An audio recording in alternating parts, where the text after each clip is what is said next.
24 घंटे की जिंदगी में भाइयों झूठ खास तौर पर जिंदगी से हम निकाल दें, झूठ ना बोलें और एक किसी को धोखा ना दें। मेरे नबी ने फरमाया मेरा उम्मती हर गुनाह कर सकता, दो नहीं कर सकता, एक झूठ कभी नहीं बोलेगा, एक धोखा कभी नहीं देगा। तुम झूठ ना बोलो, धोखा ना दो, जुल्म ना करें, ज्यादती ना करें। जुल्म और ज्यादती से अल्लाह का गजब हरकत में आ जाता है। मेरे नबी ने फरमाया मन आदा ज़िम्मियन फ़क़द आदानी, जिसने किसी गैर मुस्लिम को भी दुख पहुंचाया तो उसने मुझे दुख पहुंचाया। जिसने किसी गैर मुस्लिम को दुख पहुंचाया उसने मुझे दुख पहुंचाया।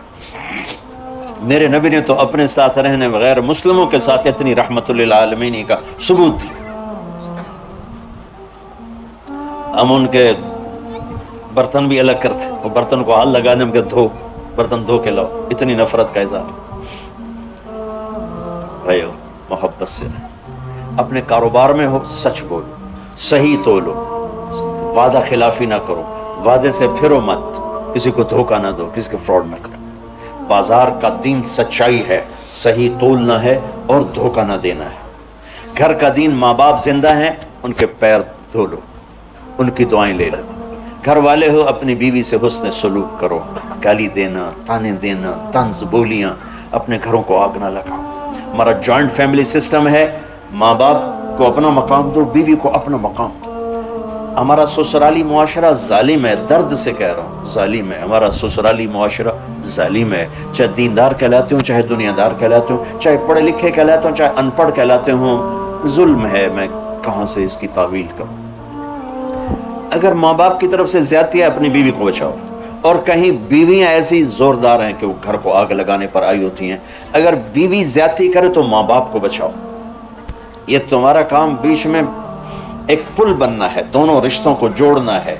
जिस तरफ बहनों की तरफ से ज्यादती है, बीवी को बचाओ, बीवी की तरफ से अपने दूसरे रिश्तों को बचाओ। हम इसमें इफरात होता यानी कमी ज्यादती का शिकार हैं। कुछ माँ बाप के प्रेशर में बीवियों पर जुल्म उठा देते, और कुछ बीवियों के प्रेशर में माँ बाप को जलील कर देते हैं। ये दोनों इंसानियत से दूर की चीजें हैं। भाइयों अपने नबी की जिंदगी पढ़ो। अल्लाह, मेरे नबी की एक हदीस सुनाऊं। मेरे नबी ने फरमाया ये जो मेरे मदीने वाले लोग हैं ना, ये बड़े अच्छे हैं। इनके घर में जब किसी की डोली उतरे ना, तो उसे यूं लगता है जैसे मैं अपने माँ बाप के घर ही आ गई। ये चंद दिन पहले मैंने हदीस पढ़ी तो मुझे बड़ा मजा आया कि मेरा तो मुस्तकिल मजमून है, बयान करता रहता हूँ। आपने फरमाया कि ये जो मेरे अंसार हैं मदीने वाले, इनके घर में किसी की डोली आ जाए तो उसे यूं लगता है जैसे उसको अपने माँ बाप और सास ससुर में कोई फर्क ही नहीं नजर आता कि ये ऐसे अच्छे अखलाक के लोग। चलो अगर ये नहीं हो सकता तो कम से कम ये नफरत तो, लगाई बुझाई, लड़ाई झगड़े, तलाकों की शरह बढ़ चुकी है सिर्फ जबान की बदतमीजी पर, सिर्फ जबान की बदतमीजी पर, सिर्फ जबान की बदतमीजी पर तलाकों की शरह बढ़ चुकी। भाइयों अपने अखलाक से, अपने अखलाक से अपने रिश्तों को जीतो। माँ बाप का दिल जीतना है, बहन भाइयों का दिल जीतना है, अपनी बीवी का दिल जीतना है अच्छे अखलाक के साथ। बीवी की जिम्मे खामिन का दिल जीते अच्छे अखलाक के साथ, सास ससुर का दिल जीते अच्छे अखलाक के साथ, अपने बहन भाइयों का दिल जीते अच्छे अखलाक के साथ। मेरे रब की कसम तुम चुप रहना सीख लो, इज्जत तुम्हारे कदमों में आके गिरेगी।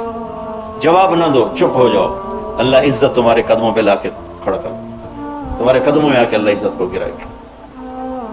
औलाद को इज्जत दो, औलाद को इज्जत दो, औलाद को इज्जत दो, उनको टाइम दो, फिर ये सारी जिंदगी तुम्हारे गुलाम बनेंगे। 3 साल के बच्चे को स्कूल में धक्का दे दिया, आया तो ट्यूशन वाले के पास भेज दिया, और खुद अपने मजे की है तो ये औलाद कभी तुम्हारी नहीं होगी। उन्हें टाइम दो और औलाद की ख्वाहिशात का ख्याल करो। उन पर ऐसे माँ बाप होने की ऐसी धौंस मत जमाओ। आजकल औलाद नाफरमान है, आधा कसूर माँ बाप का है, आधा औलाद का है। कि ये वो शफकत और वो मोहब्बत और वो टाइम नहीं देते, इससे आगे बात खराब हो जाती। और एक बड़ा हसास मौजू है, रिश्ते नातों में औलाद की रियायत करो, अपनी औलाद की पसंद नापसंद का ख्याल करो, उन पर मुसल्लत मत करो। औलाद से कहता हूँ कोर्ट की शादियां ना करो, इश्क माशूकी की शादियां ना करो, ये 99.9% नाकाम हो जाती हैं। जिंदगी और चीज है, इश्क माशूकी और चीज। अपने माँ बाप की दुआएं बरकतें लेकर शादी करो। लेकिन माँ बाप से कहता हूँ अगर कहीं बच्ची कह दे मैंने नहीं करनी यहाँ, तो अल्लाह के वास्ते उसकी रियायत करो, उसको गाय भैंस ना बनाओ कि जिस किले नाल मर्जी जाके बन छो। انسان ہے، جانور نہیں ہے، انسان ہے۔ زندگی جس نے گزارنی اس کی رعایت کرو، اس کی رعایت کرو۔ اولاد سے کہتا ہوں ایسے love marriage, girlfriend boyfriend ہمارا کلچر نہیں ہے، یہ ہلاکت اور تباہی کا راستہ۔ میں قربان جاؤں میرے نبی کہ صاحبزادی جنت کی عورتوں کی سردار کا رشتہ آسمان پہ طے ہو چکا ہے کہ علی کے ساتھ کیا جائے گا۔ خبر آ چکی، جبریل آ چکے ہیں کہ یا رسول اللہ فاطمہ علی کے لیے، اور حضرت علی رشتے کا پیغام لے کر آئے ہیں، اور آپ فرما رہے ہیں انشاءاللہ۔ ہاں نہیں کی، کہا انشاءاللہ۔ ہاں تو ہو چکی ہے، انشاءاللہ۔ ہاں کیوں نہیں کی؟ ہاں ہو چکی۔ آپ کو سبق سکھانے کے لیے، ہمیں شریعت سکھانے کے لیے گھر تشریف لے گئے۔ فاطمہ بیٹی علی کا رشتہ آیا ہے، ہاں کر دو۔ اللہ اکبر۔ جب جبریل آ کے بتا چکے ہیں کہ یہ رشتہ ہو چکا ہے آسمانوں پر، اللہ نے کہہ دیا ہے کہ فاطمہ علی کا کے ہاتھ میں دی جائے گی، پھر یہ کیوں پوچھ رہے ہیں بیٹی علی کا رشتہ آیا ہے، ہاں کر دوں؟ ہمیں سکھانے کی کہ کتنی بچیاں سسک کے زندگی گزار دیتی ہیں، ماں پیو زبردستی کر دیتے، کتنے بچے سسک کے زندگی گزار دیتے ہیں کہ ماں باپ زبردستی کر دیتے۔ بھائیو اللہ کے واسطے شریعت پڑھو، دین پڑھو، نبی کی زندگی پڑھو۔ حضرت فاطمہ رضی اللہ تعالیٰ عنہ کا انکار کرنا تھا، کیا خیر آج کل کی شریف بچی بیچاری چپ کر کے کہتی ٹھیک ہے جی جی میں ماں پیو دی مرضی۔ تو فاطمہ جیسی ہستی کوئی تصور کر سکتا ہے؟ کہیں گی نہیں، وہاں سے اقرار ہی تھا، لیکن ہمیں پیغام دینا تھا، سکھانا تھا کہ یا رسول اللہ جیسے علی جاؤ لوگوں کو بلاؤ، پھر لوگوں کو بلاؤ، پھر آپ نے نکاح پڑھا، پھر رخصتی ہوئی، بلا کر آپ نے فاطمہ کا ہاتھ پکڑا اور یوں علی کے ہاتھ میں دے کر کہا علی تمہیں نبی کی بیٹی مبارک ہو۔ اور پھر فرمایا فاطمہ مجھے جو سب سے زیادہ محبوب تھا میں نے تیرا ہاتھ اس کے ہاتھ میں دے دیا۔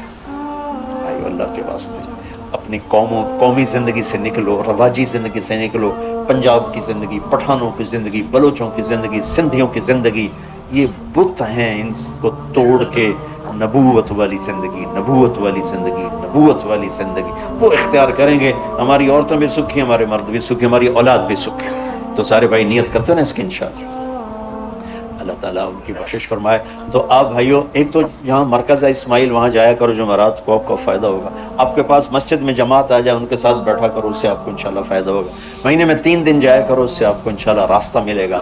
اور دعا سے پہلے اگر کسی سے لڑے ہوئے مستورات میں کوئی کسی سے لڑی ہوئی ہے یا آپ کسی سے لڑے ہوئے ہو تو کہ میں ہاتھ جوڑتا ہوں، مر جانے والی جگہ پہ کیا لڑائیاں، معاف کر دو، معاف کر دو، معاف کر دو، اللہ پہ چھوڑ دو۔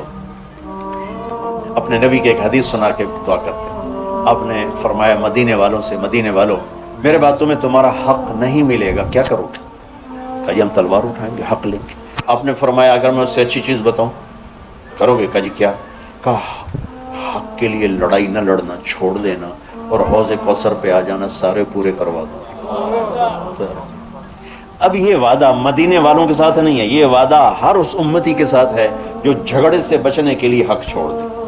اپنا حق لو، کوشش کرو، لیکن اگر لڑائی کی شکل ہے واپس ہو جاؤ کہ یا رسول اللہ آپ کے حوالے۔ آپ نے مدینے والوں میں ہمیں بھی شامل کیا ہے، جس کا حق مارا جائے اور لڑے نہیں، چھوڑ دے، صبر کر جائے، میرے انتظار کر آنکھیں بند ہونے کا کہ میرا نبی تیرا وکیل ہوگا اور اللہ جج ہوگا، ویکھیا فیصلہ کہیں ہوتا ہے۔ پھر تم اپنے حبیب کو اپنا وکیل بنا لو۔ اب معاف کر دو، عورتیں بھی معاف کر دو، آپ بھی معاف کر دو، گلے لگو، امت بنو، محبت سے رہو۔ کیا 4 دن کی زندگی میں نفرتوں کی آگ بھڑکانا، محبت کے پھول بکھیر کے چلے جاؤ، کیا ظلمتیں پھیلانا، اپنے حصے کی شمع جلا کے چلے